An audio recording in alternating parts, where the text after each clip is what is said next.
In today's notes, we're going to take a look at arc length and sector area of circles. So here's our formula for arc length. This is the fraction of the circle of the angle that you're given. So in example 1, I would have 120 degrees over 360. And then we're going to multiply that by 2 pi times the radius. So times 2 pi, and our radius is 6. If we take this, let's see if we can clean this up. We have 120 over 360. Well, that's 1/3. And 2 times 6 is 12. And 1/3 of 12 is, well, I could just combine those. And this gives me 4 pi. So the length of this arc is 4 pi. Okay, in example 2, let's try this again. All right, so we know that the major arc is 300, and so this guy from L to M is going to give me 60. So 60 over 360 times 2 pi times the radius. I can reduce 60 and 360, that's going to give me 1/6. If I multiply the 2 and the 3, that'll give me 6, and the 6's will cancel, so I'm just left with pi. That's the length of the arc from L to M, this guy right here. All right, here's our next formula for sector area. It's the degree of your angle over 360 times pi r squared. Remember, pi r squared, that's the area of the circle. So we're taking a fraction of that area. All right, so find the area of the sector below. We take 120 over 360 times pi times the radius squared. My radius is 6. All right, so 120 over 360, that's 1/3. 6 squared is 36, and I can rearrange these numbers. So if I have 36 over 3 times pi, 36 divided by 3, well, isn't that 12? So this should give me just 12 pi. In example 4, find the length of the arc AB and the area of the sector. Okay, so 20 over 360 times 2 pi times the radius. That's the length of the arc. 2 pi r, remember that's circumference. All right, so let's see. I'm going to have 2 times 3 is 6. Oh, you know what? I can go ahead and let's do 2 times 2 times 3. So 2 times 2 is 4 times 3 is 12 over 36, and that's going to give me pi over 3. The sector area is going to be the angle over 360 times pi r squared. All right, so again, I'm going to cancel a 0 there. So I have 2 times pi times 9, 3 squared, over 36. 2 times 9 is 18 over 36, and 18 is half of 36, so this is going to give me pi over 2. Example 5, find the length of the arc.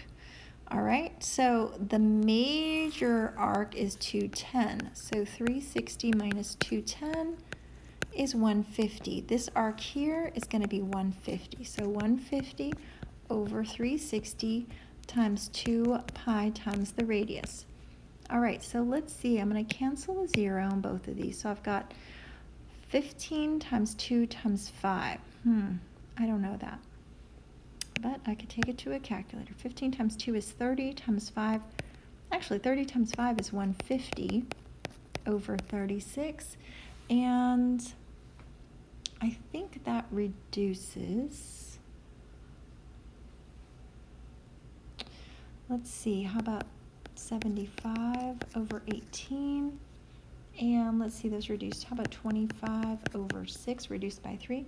And I could leave it like that. If I take it to a calculator, 25 over 6 is approximately 4.2 pi. So either answer, 25 pi over 6 or 4.2 pi. And the sector area, that is the angle over 360 times 2 pi times the radius. Nope, I'm sorry, pi r squared. Just kidding. All right, so again, see what we can do. I'm going to cancel the zeros there, and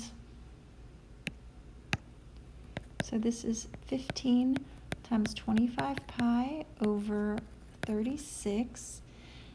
And I'm just going to go straight to my calculator. So 15 times 25 divided by 36. And that gives me 125 over 12 pi. And if I wanted to approximate to the decimal, oops, let me add on a pi.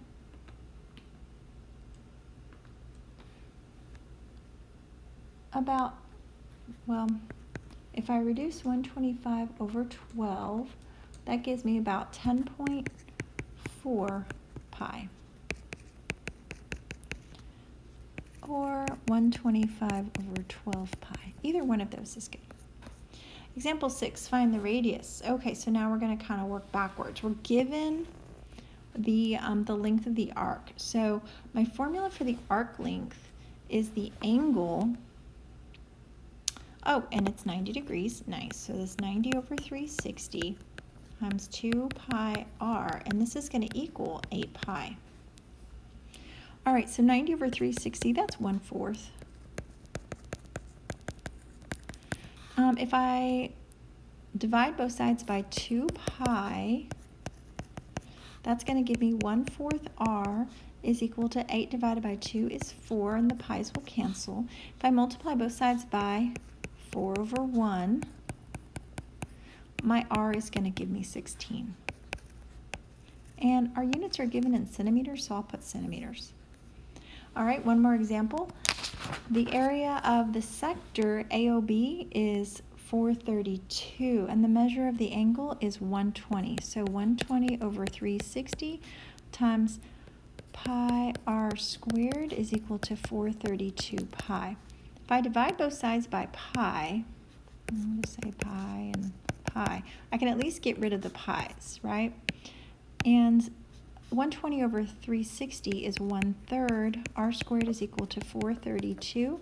Multiply both sides by 3 over 1.